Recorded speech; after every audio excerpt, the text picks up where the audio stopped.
अब हम question number 32 करेंगे।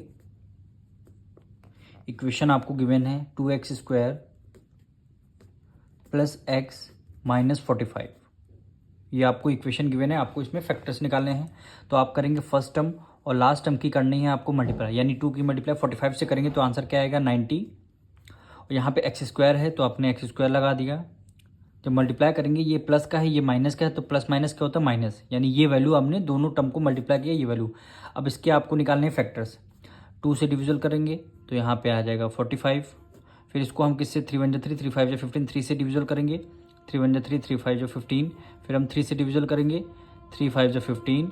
फिर हमने किससे 5 से डिविजल किया। अब इन्हीं फैक्टर्स में से ऐसे दो फैक्टर्स हमें अरेंज करने हैं कि प्लस करने पर वैल्यू क्या आनी चाहिए, प्लस करने पर वैल्यू आनी चाहिए मिडिल टर्म में। मिडिल टर्म क्या है, नहीं एक्स है, एक्स का मतलब क्या होता है 1 है, यानी 1 आना चाहिए। और उन्हीं फैक्टर्स की जब हम मल्टीप्लाई करेंगे तो हमारा आंसर क्या आएगा, मल्टीप्लाई करने पर -90x² आना चाहिए, यानी -90x² आना चाहिए, यानी प्लस करने पर प्लस x आना चाहिए और मल्टीप्लाई करने पर जो मल्टीप्लाई करने की वैल्यू आई वो आना चाहिए। इन्हीं फैक्टर्स में से 4 फैक्टर्स हैं, इन्हीं फैक्टर्स में से 2 फैक्टर्स आपको ऐसे अरेंज करने हैं।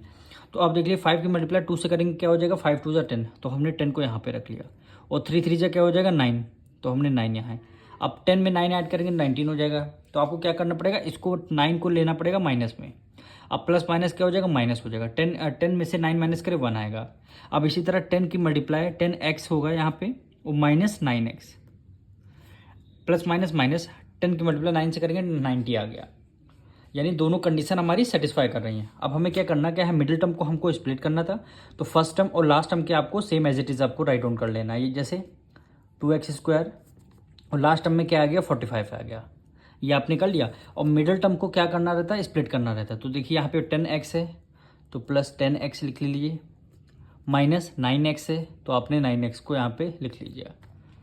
अब इसे इसको आपको रिवर्स करेंगे तो वैल्यू आपको x का मतलब 1 आएगी। देखिए 10 में से 9 गया 1 का मतलब क्या है x हमने रख दिया। और मल्टीप्लाई जब इसकी इन दोनों की मल्टीप्लाई करेंगे तो वैल्यू हमारी ये आ रही है। अब करना क्या है, फर्स्ट 2 टर्म से आपको कॉमन लेना है। देखिए यहाँ पे 2 है यहाँ 10 है, तो दोनों कौन से टेबल में दोनों आते हैं 5 की टेबल में, तो हमने 5 मतलब 2 की टेबल में, तो हमने 2 को बाहर लिख लिया। यहाँ x² यहाँ x 2 टाइम है यहाँ 1 टाइम है, तो हमने क्या किया दोनों में से 1 1 टाइम को x को कॉमन ले लिया। अब 2x में हमने देखिए यहाँ पे 2 को कॉमन ले लिया, फिर x यहाँ 2 टाइम से 1 टाइम कॉमन बचा क्या 1 टाइम, हमने 1 टाइम को यहाँ पर राइट डाउन कर लिया, प्लस है प्लस का साइन लगा दिया। अब 2 की टेबल में देखना है 10 कितने टाइम्स 5 टाइम्स में आता है, तो हमने 5 को यहाँ पे राइट डाउन कर लिया। x था x को हमने बाहर कॉमन ले लिया था। अब वही सेकंड ब्रैकेट में भी हमें कुछ इन दोनों में से कॉमन लेना होगा। अब दोनों माइनस है तो आपने क्या किया, माइनस को साइंस आपने कॉमन ले लिया। 9 है यहाँ 45 तो आपने क्या किया 9 को बाहर कॉमन ले लिया। अब 9 की टेबल में देखना 9 है 9x में से 9 आपने कॉमन ले लिया, बचा क्या यहाँ पे x बचा, तो आपने x को राइट डाउन कर लिया। अब बाहर जब आपने माइनस का साइन कॉमन ले लिया तो अंदर क्या बचेगा, केवल प्लस का साइन बचेगा, क्योंकि साइन चेंज हो जाते हैं। माइनस का क्या हो जाएगा प्लस हो जाएगा। अब 9 की टेबल में देखना 45 कितने टाइम्स में आता है, 9 5 जा 45, तो यहाँ पे 5 कर। अब देखिए दोनों ब्रैकेट हमारे क्या आ गए, सेम आ गए। तो आपको करना क्या है, 1 ब्रैकेट को ये 2 टाइम है आपने 1 टाइम लिख दिया, यानी x + 5। अब सेकंड ब्रैकेट में क्या करना है, जो आपके ब्रैकेट में बाहर है, जैसे 2x - 9, यही दोनों क्या हो जाएंगे हमारे फैक्टर्स हो जाएंगे।